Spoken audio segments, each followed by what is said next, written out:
Hi, yeah, it's Jackie here from the LGFA. We're on a Zoom call this afternoon and we're looking back on some of the big county finals that took place right across the weekend. Very happy to be joined by four players, four very happy and content players. There might be a couple of hoarse voices in there, but that's okay too. That's all good, and you're all entitled to that after a weekend of celebrations. So to introduce my guest today, Martina O'Brien is on the top left-hand side of my screen, who's a double winner with Clonakilty at intermediate level in Cork and West Cork Ladies at senior level. Amy Connolly, top right, as you look from Foxrock, Cabinteely and Dublin, who are champions again. Fionnuala McKenna, Armagh Harps, historic victory for Armagh Harps. Hi, lovely wave. Fionnuala, how are you? Up in Armagh. And Aislinn Desmond from Rathmore in Kerry, who are the new champions in the kingdom. Ladies, how are you all? We should do a voice check or a sound check first. Well, Martina, we'll start with you. How are you doing? Not too bad. How are we doing? Good, good. Amy, how are things? Yeah, good. Excellent. Fionnuala, how are you doing? Great, yeah. Excellent. And Aislinn, you okay, yeah? Yeah, I'm good, thanks. Good, good, good.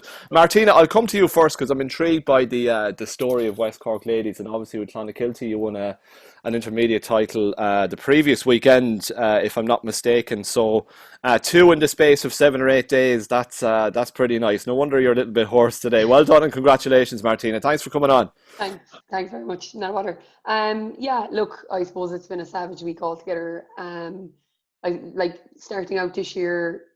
I don't think we even thought we were going to be playing football, and coming back into winning two county finals now.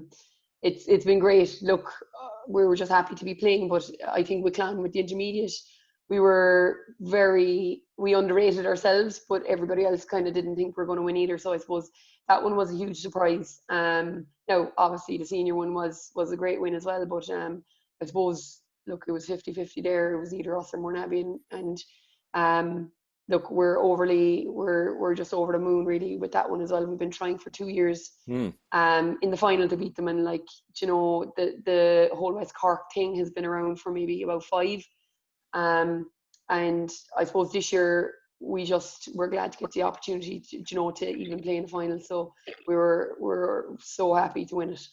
Martina, look, I think you took them to a replay in the final a couple of years ago. Lost last year, and there was a bit of a gap last year, but you drew with them this year in an earlier round. So were you quietly confident going into this one that you had bridged the gap and that you could get one over on them in a final this time? I suppose, look, what changed for us this year anyway was we kind of focused on ourselves a bit more. Okay. I suppose, like, definitely the first year that we played them and we took them to a replay, we were kind of surprised ourselves. We didn't know what we could bring to the table. And last year we were just so disappointed. I mean, they beat us by like 7 or 8 points, I think, in the end. And we didn't show up on the day, but they were obviously unreal as well. But this year I think we just focused on ourselves, kind of looked at ourselves, saw what we could do. Maybe didn't spend as much time worrying about them and who they have, because like we knew what their team was like, they knew what our team was like, and we kind of were more confident this year in ourselves and I suppose the panel that we had, and we just knew that everyone on the pitch and on who could come on was going to do a job for us, and we just focused on ourselves, and I suppose, look, we were happy to win. Absolutely, and Martina, thanks for everything last week. You featured in the Examiner on Saturday, and they did a lovely piece on you. And then I might ask you later on in the conversation about the live coverage and have you got to watch it back and what you thought of it. And I think it brought a whole new dimension to it. Amy Connolly, how are you? Obviously, Foxrock are champions again in Dublin. That's 6 in a row. Amy, that game was streamed live as well. The challenge at Kilmacud again for a second successive year in a final. Obviously, you were familiar with them. Talk to me about the game. A little bit of experience and big game know-how. Was that possibly the key to getting over the line again, Amy? Yeah, I suppose we played Crokes in the semis and the final, final last year and then the semis previous to that. So we kind of, the two teams know each other so well, and I suppose it could have went either way last year and this year. And I suppose it was experience at the end of the day. I'd say it wasn't probably the prettiest of football to watch at times, but I do think maybe it was the kind of experience at the end and the composure. But it was a great game, I'd say, for a neutral person to watch. Absolutely. I mean, to dig out a victory and to show a professional approach to it and get the job done, is that more satisfying sometimes when you've had to work hard for a win than maybe absolutely creaming a team by 15 or 20 points? It's nice to just really grit one out. Yeah, and I suppose that like every match is so tough and the margins are so tight at the moment. But I suppose we always focus on our performance, and yeah, it's always about the win at the end of the day, but we would be more kind of critical on ourselves about performance. So I suppose there's a lot to look back on the match and what we could have done at just certain times and decision making and everything. But I do think, though, we've matured so much as a group the last few years that is, even though we only won by a few points, I think that could have been the difference at the end, because we just whereas maybe a few years ago when we were a bit new up to senior championship, we might have panicked, and that does come with experience. Absolutely. Fionnuala, how are you? That's history for Armagh Harps. I know you had Sinead Burke on board as well from Galway this year. We spoke to Sinead not so long ago. I see you have a new avatar on your WhatsApp anyway, holding up that nice piece piece of silverware. So what was that like on Saturday evening? Big crowd, I mean, compared to the other three finals we're talking about here. You had an attendance there which was nice. So what was the atmosphere like? Yeah, well, it was a ticketed event, so it was just a given amount of tickets sold. Obviously the rules are different up here.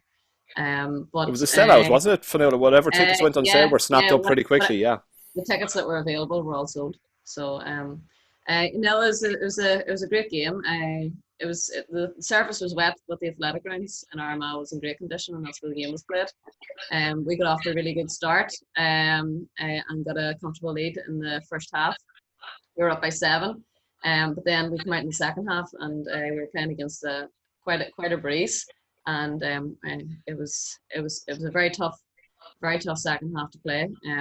Trying to continue to get scores. We were conceding scores, and it was really hard to break the line with such a gale force wind coming into our faces. But a really historic day for our club. It's first senior championship in 22 years, so it really meant a lot, and it's great to get the first one over. So we'll be definitely looking for more over the next few years. I guess, look, from the outside looking in, Carrie Cruppen and what they've done in previous matches would probably have been viewed as favourites, and I guess if that was the case, that underdogs tag would have suited you just fine, Fionnuala. Yeah, well, that's it. We tried to stay under the radar as much as we could. During the league, maybe we didn't have as convincing results as we had hoped. A few girls got injuries as the return to play kicked in, but we had a fit team come the championship final and come all our championship games. We beat Clonard in the first round, and they would be the most successful team in Armagh probably over the last 15 years. And then Shane O'Neill's in the semi-final. We only beat them by 2 points. They were an excellent team as well. And then Carrickcruppen, they've won about 4 titles in the last 8 years or so as well. So Clonard and Carrickcruppen have sort of dominated Armagh football for quite a while. So it's great for another team to have a go at it, and hopefully for that to be us this year.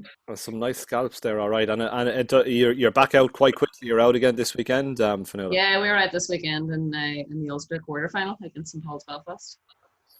So no real time for you just get your recovery done, and maybe a light session this week, and off you go again, Fionnuala. Yeah, that's it. Just people have to make sure that there's no niggles or anything like that. It's quite demanding to play so many games in a short space of time. But we'll be ready as best we can for the next game. Okay, good stuff. Aislinn Desmond is waiting patiently down the bottom right. How are you, Aislinn?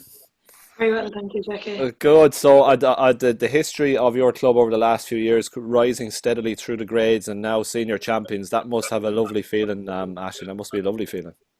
Yeah, it's brilliant. I suppose we were junior champions in 2014, and then in 2015 we won intermediate, and we've been thereabouts for the last 3 years in the final.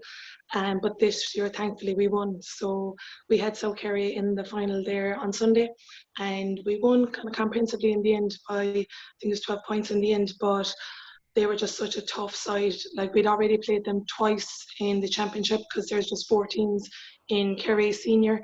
So we played them twice. We drew one and we lost by 4 points in the other. So it was great to get the win in the end. But yeah, it was good now. I'd say it was. So I'd say you had a good time afterwards, Ash. All okay, yeah? Yeah, no, it was great after, because it was the first time that the club have ever actually won senior in men's and women's, and just the celebrations after, just seeing everyone being so supportive, because obviously they couldn't be at the match. Yes. And then just when you're coming into the village and you just see all the community just around the place, it was just brilliant to see the support that we would have had on the day, and that everyone was supporting. And the Kerry hub actually videoed it, so it was actually live streamed. Yeah. So it was great that, like, say, the people in the club could actually watch it. Seems they couldn't attend. Yeah, absolutely. There were 4 great games. I have to say, when I was dipping in and out of them over the weekend, it was fantastic to see the level of coverage. And that brings me back to Martina. Martina, there was a great picture doing the rounds. I think Jeremy McCarthy had it on his Twitter of Anya Terry peering out, over a fence, and I think it might have been her sister and another close friend. I mean, what was it like, when you achieve something like that? And Ash has mentioned, not having a crowd there. I mean, what's that like? I mean, is there a sense of missing out in some small way that you didn't have so many people there to see it and be with you in the ground, or are you happy that people got to see it on that live stream? I suppose, look, you can look at it both ways. Like, I would have obviously, and my family would have obviously loved to be there, and I know all the girls are the same, both sides. To be fair, the final actually brings a big crowd anyway. I think it was in CIT with the last 2 years, and CIT, now I'm not sure of their capacity, but it's definitely 1,000 plus and seated, and I'd say it's been full every year. So look, that always brings a bit of an atmosphere when you do have a crowd, but such as 2020, I suppose, what can you do? There was nobody left in, and no, I think not having a crowd probably eased our nerves a little bit. Okay.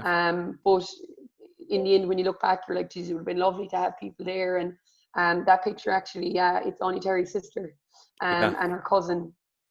She chanced her arm to come up, and she wasn't in the grounds. It was just in CIT. You can walk around the whole place there, but you're not actually in by the pitch. But she chanced her arm. I actually saw her about 5 minutes towards the end of the match, and sure, she was going nuts outside.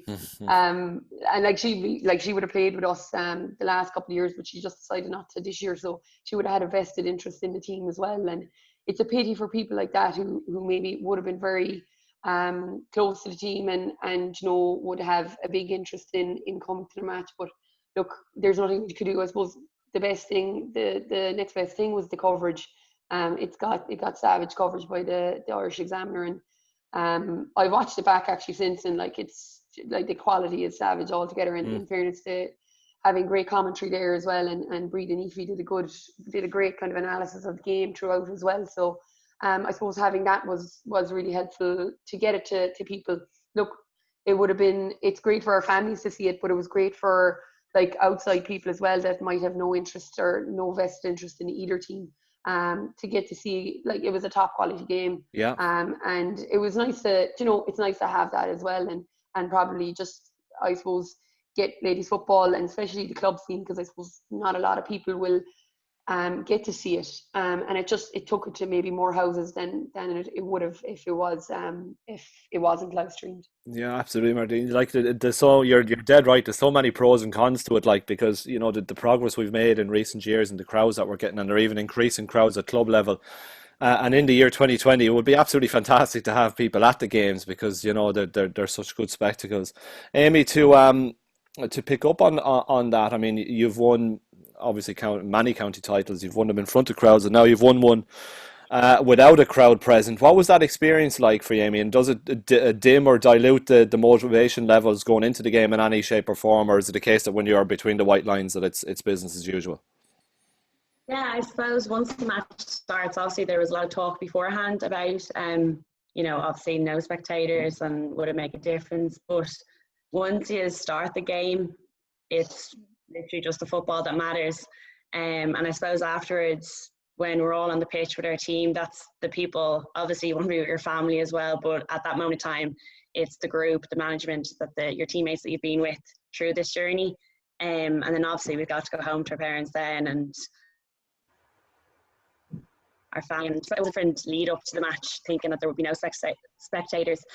And then even the noise of the crowd, because the difference between last year's game when it was so tight and Crokes got a goal and their penalty and they got the roar of the Crokes crowd, and then vice versa when we got our points in extra time, the roar of our crowd. So it's there is that added dimension to the game, but at the same time for players at the end of the day, it's just about football and you just kind of try and zone out everything else. But obviously everyone wants to play in front of your friends and family, but it's just what the times we're in now, so just kind of have to get on with it. Yeah, absolutely. We'll keep an eye on your line. It's just breaking a small bit, Amy, but it's okay. Don't get me wrong. It's absolutely fine. Fionnuala, did the fact that there was people at your game, did that add to the, just to expand on Martina and Amy's experiences, and indeed Aislinn's, the fact that you had a crowd there, did that add to the sense of occasion, do you think, or would it have been still that same good feeling if there hadn't been a crowd there? Well, I think it's during the game. You don't think much about a crowd. Both teams go out and they have a plan to execute, and it's all about what's happening on the pitch. So, a crowd wouldn't put me off if they were there or not there. But it was certainly very nice, given that we hadn't won in 22 years, that our families were there for afterwards to see us lift the cup. Obviously in a socially distanced way. So, the rules are different. But it was certainly nice for after the game. I wouldn't have thought too much about being put off if there was nobody there for highs and lows during a game. But it was fantastic to have them there at the final whistle. Absolutely. They weren't obviously allowed onto the pitch or anything at the end, but it was nice to be able to at least see them from the stand and maybe get a photograph. Of course. Fionnuala, how did you must have had a game plan to try and deal with somebody you know very well, Caroline Hancock, who was in superb form leading up to the game. Look, obviously it would be naive not to go into a game without having some specific plan in place for a player of that caliber and that quality. How did you manage to, or what system did you come up to take on Carrick Cruppen and win this final? Well, we just continued to do what we've been doing from the beginning of the championship, and really what we were trying to build on from the beginning of the league. Caroline Hancock is exceptional. There's no doubt about that, and we had to try and make sure that we were counteracting that amount through the midfield. We mentioned Sinead Burke there before. She picked up Caroline for most of the game. If I was maybe closer, then I might have tagged her as well. But Caroline had a great game. Sinead Burke had a great game. I think we did well in trying to set out and achieve really what we'd said we would do. Aisling, I guess for you and Rathmore, the journey's not over yet. You go into Munster now, and how much are you relishing that opportunity? Yeah, that's going to be unreal. It's the 10th or 11th of October, so there's 4 weeks, I suppose, to the game, but we don't know who we're playing yet. But it is a Waterford finalist that we'll be playing. Do you know what? I'm looking forward to think that back in March we thought we'd have no football, and now we're representing Kerry, which is phenomenal. So really looking forward to that challenge now for the next 4 weeks. Head down. How did you manage to finally get over the Southern Gales challenge? Ash, bearing in mind, obviously you played them in a final last year as well. Is it a case that the more you come, and you obviously met them a couple of times as well prior to this final, the more that you face a team, the more you learn about them, the more you can plan for future meetings? How did you manage to get everything so right for the final? Yeah, we know that they have very good players and they're a very physical team, but we got new management now this year, and I just felt like we were very confident going into the match. We knew we had the work done, and we were playing well. We had won we'd won comprehensively our semi-final before that, so we were confident going in. We knew that they would I suppose use a lot of the strong players like Anna Galvin and Rachel O'Dwyer. They've got some quality players, so we knew if we just kind of tracked them that we'd be able to stay in the match. And then after the first 15-minute break, we just kind of took over. We got the forwards were fantastic for us, and they just took every opportunity. So once they were taking the scoreboard it was fantastic. So they made the back's job easy. Martina, from your point of view, is it? I'm sure it is an advantage when you're coming up against players that you're so familiar with Cork, that you have a deeper insight maybe into the opposition that you're coming up against them. To thinking about the Emermenis and the O'Sullivans and players like that you know exactly what to expect when you face this Mourne Abbey team, and you've met them so many times previously that did you feel it was simply a matter of time that someday that door would open for you? Yeah, I suppose like there's disadvantages and advantages of knowing who you're coming up against, but like I suppose we know each other inside out now in the last couple of years, and definitely like through the Cork setup again, like you'll be seeing girls 3-4 times a week, like, and you know what they're about, and particularly for I suppose for West Cork, because we have a good couple of Cork players on the panel as well, and like look, we knew going out it was going to be up against us, like, and it's not like they have more than just their Cork players, they have a great club side, like they have great club players, they really bring a lot to the table, and they have a great panel as well. It's not just maybe the 15 that take the pitch. So look, get your matchups right, you hope.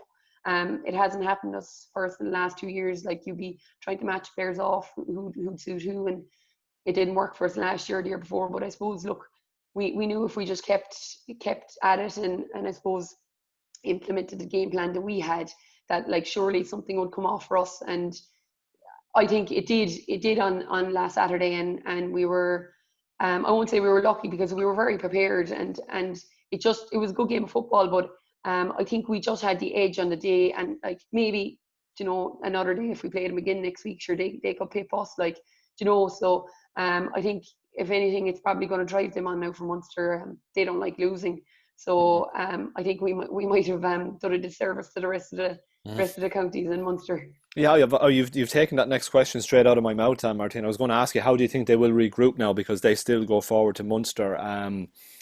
Maybe it's just what they need. You've kind of touched on it there. Maybe this is what they need to give them that extra hunger and motivation to get back up. And they've been contesting All-Ireland finals for the last number of years and up around the semi-final stage as well. And Amy, you'll know all about Mourne Abbey too. Do you think that this might be a good thing for them then, Martina, in some ways? Yeah, look, sure. I suppose I know the girls that play with Cork fairly well, like, and they're a motivated bunch. Like, they certainly hate losing. So like even losing a county final, and like they're going to be their 7th in a row. So like I think it doesn't matter what they're playing. If it was a game of tennis outside, they'd want to win it. Like, so they're a motivated bunch. So I think they'll regroup and come back, and like they have been doing so well in Munster, and obviously like the last years they've won All-Ireland titles. So look, I'd say they'll just step back for a week, take on board what happened, and look, they'll be out to take scalps again, no doubt. Absolutely. And Amy, yourself, you march on into Leinster, terrain that you're more than familiar with as well. So can 6 in a row in Dublin become 6 in a row in Leinster? I guess that's the hope anyway. Yeah, sure. Look, to be honest, I didn't think Leinster would be going ahead. Obviously, we were so lucky the last few months to be even able to get the Dublin Championship played. So I genuinely didn't even know whether there was a Leinster campaign. I wasn't looking ahead. And I suppose now we have a few weeks, our matches until the first week in October, so we can regroup and just kind of focus on that. I think it's the Meath champions we're playing, so which their final hasn't been played yet. So yeah, it's the next step in our journey. And sure, we'll see. But yeah, no, we are really looking forward to it. But as I said, we all thought that the championship mightn't even go ahead, and it's just a credit to all the clubs just adhering to the guidelines to allow us to play, because it's been so easy for us as players. I know our management has made it as easy as possible for us to be able to play without worrying too much about everything on the outside. As long as we're all safe and we're adhering to the guidelines, then all we had to do was play football. So I suppose the next stage now is great that we are able to go into Leinster. and challenge it again. I wish you well in that. And Fionnuala into Ulster, which I guess is uncharted territory for this bunch anyway. There's certainly this Armagh Harps team. How do you prepare yourself then for that when you've got such a quick turnaround? It's a week in between games effectively, and you might not. St. Paul's went all the way to an intermediate All-Ireland final last year, but you might not know a whole lot about them in real terms. So how do you get ready for that? I think at this stage, the work's done. It's just about getting matchups right now and learning a wee bit more about them. They're obviously very experienced and they've played Ulster Senior for quite a number of years, and then obviously went so far in the intermediate last year. But I definitely think that the work's done. It'll be up to our coach and our manager to let us know what we need to do, or if there's anything that we need to change, just for this game in particular. But I can't imagine us changing too much. Yeah, so from a tactical viewpoint, you'll probably just go and play your normal game. You won't have any specific plan in mind to come up against a team that you might know a whole lot about, Fionnuala. Yeah, I would imagine so. But obviously we'll have to take a look at a few matchups. Sure. Particularly for their forwards. And make sure that we have those right. So you have a bit of homework done, all right then. That's not me. I don't know what it is yet. So Ash, you've a little break off as well now. So look, we've already discussed going into Munster and what it means. I guess when you chart the journey that this club has been on over the last few years, and as you say, winning junior, winning intermediate, and winning seniors, it's all come so quickly, hasn't it? I mean, what's the secret there in terms of, have you just got a special bunch at the right time that's come through, or has there been massive underage development before all of that? Yeah, no, the club has focused massively on underage development, and I suppose there's 5 of the Rathmore girls inside with Kerry at the moment, and then there's like super players on our team, and there's minors as well. And I suppose like we play as a team. It's not just like an individual player that scores all our points and we're just reliant on one player. The last day, like 6 of our forwards scored. So I just think that the club, in fairness, have focused a lot like on development of footballers coming through, so it's great. Excellent. Martina, who was doing the singing after Saturday? Certainly wasn't me anyway. Mind some shouting, not singing. We actually don't have any singers on our team, but they attempted anyway. Good. What was it like to? I mean, I'm going to ask it. Well, it might be an unfair question, but when you win with Clonakilty and you win a week later with West Cork Ladies. I mean, they're both equally special in their own way, or is there a slight hankering for one over the other? I mean, Clon is where you're from, and that's home, Martina. But maybe to compare the two, what were they like in terms of experiences?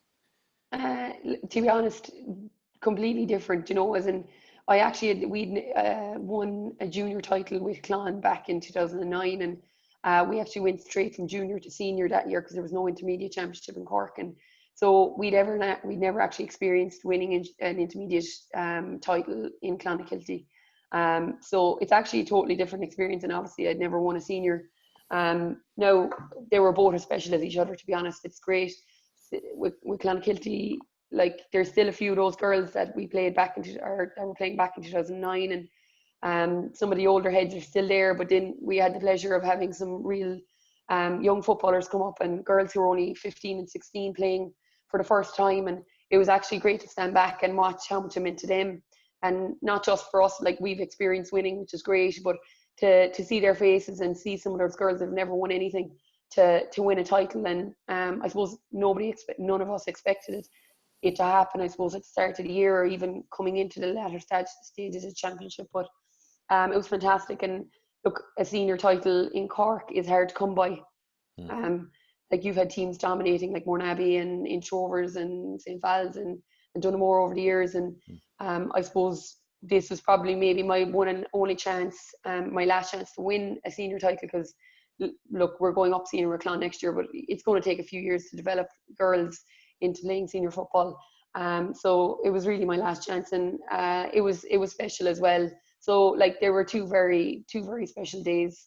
I wouldn't say one was better than the other or anything like that, but I suppose going with the intermediate title, we get to go on to play Munster now, and that's going to be a new challenge, which will be great. Excellent. Wish you well in that, Martina. Amy, where does this hunger to keep going year on year come from in Fox Cab? Because obviously it's it's a very competitive championship that you're in as well, and you seem to be coming out on top on a regular basis there. And sorry, I missed the last bit you said there. Sorry, it's just you're in such a competitive championship in Dublin, Amy. Just wonder where the desire and the drive comes from to keep going year on year and coming out on top year on year. Yeah, I suppose that's always been within us. I think it's been kind of bred into us, and we've been lucky to have such a group that even about 6 or 7 of the minor girls have come through in the last few years and really developed and have got their starting place in the last few years. And I think to see, even though there's like 10 years, a lot of us and them, it's the hunger is within them. So I think it's from the underage setup that it's kind of been bred into us that we always want to go one step further. We never think we're the perfect article, nowhere near it. We're probably our worst critics at the end of the day. Like, our management are always the one kind of with the smiles on their faces being like, do you realise, you know, stop putting yourself under so much pressure, and just enjoy it. And I think we really are enjoying our football. The last few years have just been amazing for us, and just and the older ones like ourselves having the same kind of attitude. It's just I think it was just bred into us from a young age, and just for it all to kind of just click together, the different ages. I think that's really the kind of key to a team, is there's all different age groups, but it's just getting the same common attitude and bond, and knowing that it's not just about one person or the county girls, or, you know, it's literally about the team and everyone being on the same page. And I said the thing about, and I know obviously every club wants to win. I know I sound a bit biased, but that's what I really rave about us as a team, is we never want to just settle. And I think that's why we are, you know, doing what we're doing the last few years. And again, just the competitiveness in Dublin, that's what drives you on as well, because there is so much overlap between county girls and friends, and there is an edge to every match, and the margins are so tight. Like, we were down in a lot of our games in the championship, and we managed to get back and get the win. And it's the same with last year. We nearly got knocked out in the semi-final stage in Dublin. So it's just the fact that it is so competitive, it just drives on even further and makes you push and push and push. So there's more there, and that story isn't over for this year yet. So we'll keep a close eye on Foxrock, Cabinteely, and going into Leinster as well. Fionnuala, can I ask you just about the journey of this team? Is this the end of a progression to this stage, or is it the start of potentially an era for you, Fionnuala? Where are you at in terms of maybe the blend between young players and experience, and can this be sustained over a period of time, do you think? Yeah, just what the girls have said, we're in a similar position as well. We won an intermediate title 10 years ago. There's still quite a few players from that team, myself included, but I was very young then. And now for a couple of years, we were able to compete at senior, but you know, we were never close to winning it, because we weren't taking enough young players through year on year. But the last 2 years, we've taken a lot of young players through.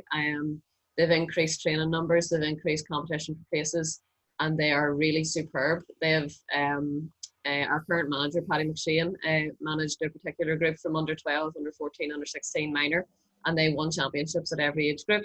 So, you know, it's really, I suppose the team's just coming of age now. So I would definitely be under the impression that it's the start of something good.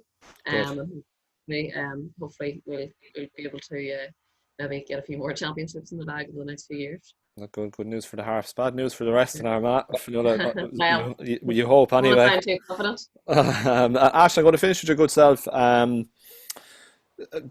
To win a county senior, what's that feeling like? Obviously, you know the experience of winning junior intermediate titles, but to get to the pinnacle in your county, and I refer to Dublin being ultra competitive, Cork is, Armagh is, and Kerry certainly is as well, Ash. And so what's that sense of accomplishment like when it settles inside after a day or two? So we actually won the senior with another club in 2015, but this one was extra special because we were on our own for Rathmore. That's right. Like, I actually don't even think that you can begin to describe what it's like when you win with just your friends, Yes. the girls you grew up with. And I know it's a bit cliche that like we all talk about like family and stuff like that, but like you've literally played with these girls, you all have the same common goal. Like everyone works so hard for like the last 8 weeks training, and it was great to have like a game week in week out and actually be able to play with the club, because sometimes when you're off at the county you miss the club games, and like you miss the crack with the girls, and like it's just such a nice bond. And then when like the final whistle goes and you just see the relief, because there's such like a vast age group in our team. Like I think the oldest is 39 going on 40 and the youngest is probably like 17. So like, and then like when everyone just at the end of the game, when you just see the smiles and the relief and the happiness, and you could just, everyone was so delighted. It was brilliant. And then my father was actually the trainer, so it was just Yeah. extra stuff this year. Absolutely. It's lovely story there, Ash, and well done. And well done to all four of you. It's an incredible achievement to win county titles, and to keep coming back is obviously the next step, hopefully for you, Ash, and Fionnuala, and Amy, to stay on top in Dublin as well. And best wishes to Clon in Munster as well. Martina, who knows, we might have you back on a show in the next few weeks or so. But guys, thanks very much. My guest today, Martina O'Brien, Clonakilty West Cork Ladies in Cork, Amy Connolly from Dublin, Foxrock Cabinteely, Fionnuala McKenna, Armagh Harps, the champions in the Orchard County, and Desmond from Rathmore in Kerry. Folks, thanks for coming on, and stay safe and stay well.